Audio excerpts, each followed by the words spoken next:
This is the new Audi Q5 and I think it's a really good premium SUV, but should you buy it over some of its competitors? To find out, I'm going to compare it against rivals which have each won an individual group test, the Jaguar F-PACE and the Mercedes GLC. So let battle commence to find out which of these is best in class. To help you decide which of these three cars is best for you, I'm going to critique their designs. It's just a little bit too gangster in it. Inspect their cabins. Why did Mercedes do that? How much cash had they saved with that? See how practical they are. Did you get a little bit of a load lift to lift stuff over? And find out what they're like to drive. It sounds as good as it goes pretty well. Yeah, that's pretty quick. But let's start this review with some numbers. So the Jaguar F-PACE starts at £34,500, though that's for a two-wheel drive version with a manual gearbox. This R-Sport 2-litre all-wheel drive auto is 40 grand. Now the Mercedes GLC starts from £36,000, that's with an automatic gearbox and all-wheel drive. And this one is actually the GLC 43 Hot V6 petrol, so that's actually £47,000, so it's not quite comparable with the other two cars because this Audi, it starts from £37,000, you get an automatic gearbox, you get all-wheel drive, but this one is a 2-litre TDI S-Line and it's £40,000. But what really matters is the price you pay at a dealer. Now if you click up there to go to carwow.co.uk, you can compare offers and buy a price you're confident in. On average you can save £500 on the Jaguar, £1,900 on this new Audi and £3,200 on a Mercedes GLC. So with the sensible stuff out of the way, let's take a look at curb appeal. And first, the Jaguar. The F-PACE is a really great looking SUV. I think Jaguar have absolutely nailed the design on it. Now if I was buying one, I would go for it in silver. It looks excellent. In this black, it's just a little bit too gangster in it. Can't believe I just did that. I'm too old to be doing that kind of thing. What's not old though is the F-PACE's design. It's fresh, it's cool, and it's suitably sporty. Though the rear isn't quite as dramatic as the face. When it comes to the Mercedes though, it's the other way round. If you buy a Mercedes GLC, there's a very good chance that you'll always park it into bays nose first because you're going to want to approach it from the rear, so you can just remind yourself just how beautiful this car's bottom really is. The Audi doesn't exactly have a best side. It's all just neat and tidy from every angle, though you could say it's a little bit unexciting compared to the other two. Audi seems to use a copy and paste strategy for its car designs, because if you've got the old Q5, you're going to think, well, there's no point in me getting this new one because it looks exactly the same. Step inside though, and you'll be blown away. The Q5's interior is just a cut above that of the competition in terms of the quality of the materials, the layout and the design, and of course the technology you can get in this car. It really feels special in here. The glorious definition of the display really shines, and the whole infotainment system is dead easy to navigate through thanks to the rotary controls. It's at its best when you go for the optional virtual cockpit. This replaces the regular driver dials for a customisable 12.3-inch digital display. In comparison, the Mercedes infotainment system just isn't up to the same standard. The menus are more convoluted to flick through and the control system just doesn't feel as slick. This is a shame as the rest of the GLC's cabin looks pretty lovely. There's a distinctive sporty feeling here in the cockpit of the GLC, especially on this AMG 43 version with this contrasting red stitching up there. Now if you're going to buy this car, I really recommend you go for this matte trim on the centre console. You can get piano black gloss, but that scratches easily. Now, one thing about this car is that it does feel pretty good quality, but then there's these odd bits and pieces which let the side down. I mean, look at this. That's so scratchy and cheap. It's just like, why did Mercedes do that? How much cash had they saved with that? Not worth it.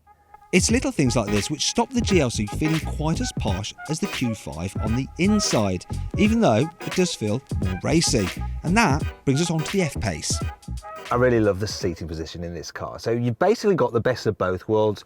It's like you're sat in a sports car, only it's jacked up. Obviously you're in an SUV, and it's a bit like you're in an F-Type on stilts. However, when you compare it to the Germans, it just feels a little bit more flimsy. Also, the Jaguar's infotainment system just doesn't feel like it's had the same money spent developing it as the Audi system. Also, everything is controlled by the touchscreen, which means it isn't as easy to use while driving as the swivel wheels you get on the other cars here. And the entry-level system of this particular car feels a little bit slow to respond. But what's the Jaguar like in the back seats? It's pretty good here in the back of the F-PACE. I mean, if I've got a couple of complaints, it's the fact that these seats do feel quite firm. They're a little bit upright. The footwells are quite tight, and if you ever try and scooch across, you've got to be careful not to hit your knees on that because it really will hurt. The F-PACE is the worst of the cars here for carrying 3 in the back at once. It has the narrowest body and the most uncomfortable centre rear seat. Also, the rear doors don't open quite so wide as in the other 2 cars, which just makes it a little less easy when fitting a child seat. The GLC does fare better, and its ISOFIX anchor points are easily accessed via flip-up rather than removable covers. But how is it in the back for grown-ups? Well, I'm perfectly happy here in the back of the GLC. It seems roomy enough. I could do quite a few miles. And there's this one little feature I like as well. Look at this. I mean, the way the cup holders come out like that at the armrest. Yeah, tiny things, please. Tiny minds. Thankfully, the GLC is big on space, and the wide, comfy bench seat makes it the best for whoever gets the middle rear seat. The Audi isn't quite as good as the Mercedes for the middle rear passenger, but it's better for the outer 2. It's super spacious here in the back of the Q5, and people well over 6 foot will be able to get comfortable easily. And this particular test car has the optional slidey, recliney rear seats, which also split 3-way. Speaking of splitting things 3 ways, there's not only ISOFIX child seat anchor points on the 2 rear outer seats, but also the front passenger seat. But how about carrying all that paraphernalia for your triplets? All Q5s get an automated tailgate. Not sure if that's a good thing, because if, like me, you don't like that, you're going to find it a bit of a pain. Now, on the whole, the boot is really useful. There is one slight problem with it though, and it's the fact you do get a little bit of a load lip to lift stuff over. The Q5's boot is pretty huge though. There's plenty of room for suitcases with the seats up, and when folded down, the square shape of the cabin means that it's easy to pack it to the rafters with boxes. The Mercedes is also pretty large, but you can fit in 2 fewer suitcases than you can in the Audi. So, while it isn't quite as big, it's still pretty clever.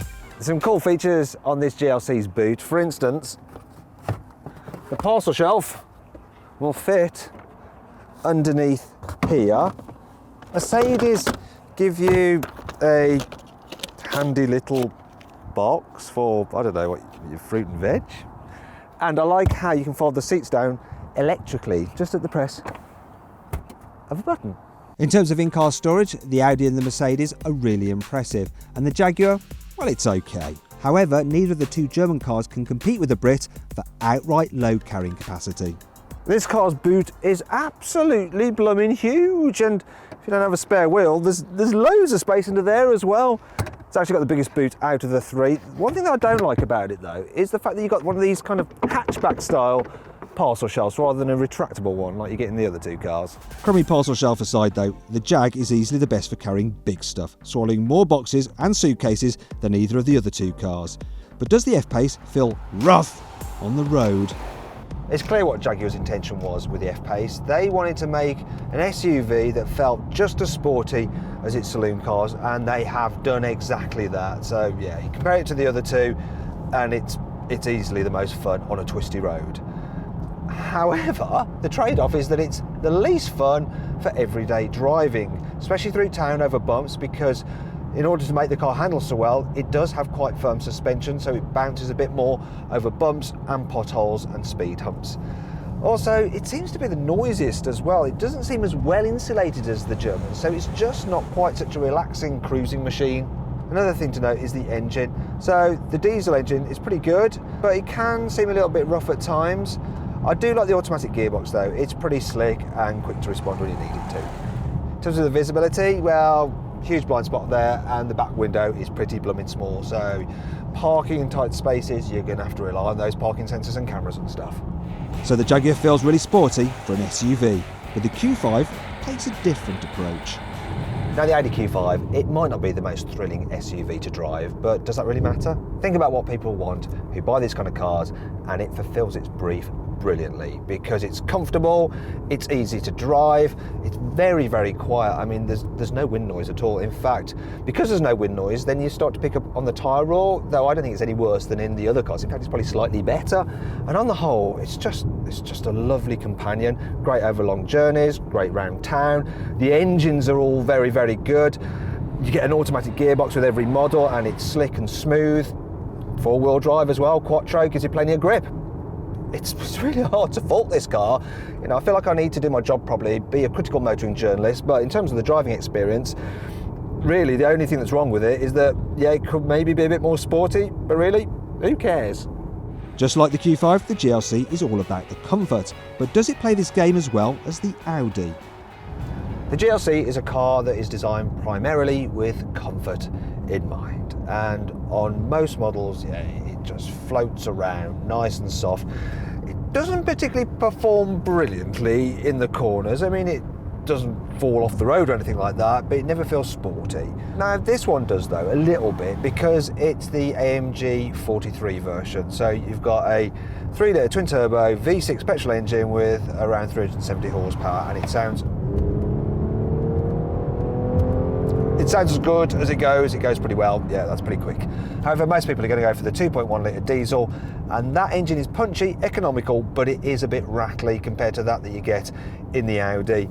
And yeah, on the whole, this is a nice, relaxing car to drive. It's fairly quiet, and you can get it with air suspension, and then it just glides over bumps. You can also get air suspension with the Audi, and while there's very little to split the Germans on the road, the Q5 does just edge the Mercedes in terms of outright comfort. So, where does all that leave us?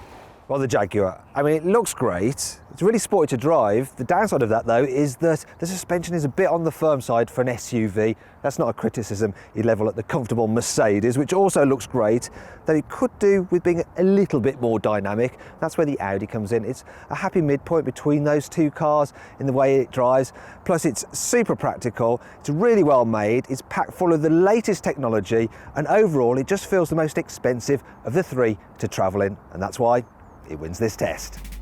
Please like, share and comment on this video, and click on our logo to subscribe for more. Also, click on the video windows to watch the detailed video reviews of each of the cars in this test.